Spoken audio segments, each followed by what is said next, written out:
YCP అధ్యక్షుడు జగన్మోహన్ రెడ్డి వరుసగా పరామర్శ యాత్రలు చేస్తున్నారు.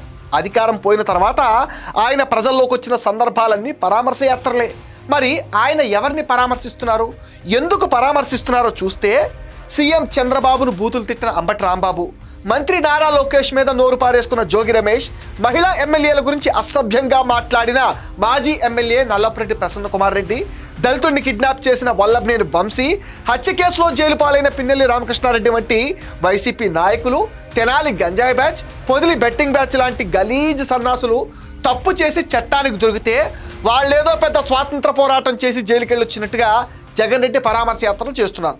ఇక్కడ గమనించాల్సిన విషయం ఏంటంటే, జైలుకి వెళ్ళిన వాళ్లను వారి కుటుంబ సభ్యులను పరామర్శించడానికి కేటాయించేది కేవలం 10 నిమిషాలు మాత్రమే. మరి జగన్ రెడ్డి చేతులు ఊపుతూ ఊరేగింపుగా తిరిగేది మాత్రం 5-6 గంటలు. అంటే ఈ పరామర్శ యాత్రల అసలు ఉద్దేశం బల ప్రదర్శన చేయటమే.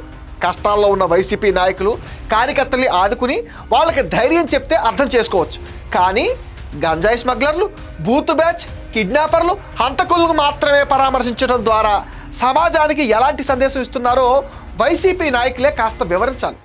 జగన్ రెడ్డి ఏం చేసినా గుడ్డిగా ఫాలో అవడమే తప్ప ఇదేంటి అని ప్రశ్నించే వాళ్ళు వైసీపీలో భూతద్దం పెట్టి వెతికినా అసలు కనిపించరు.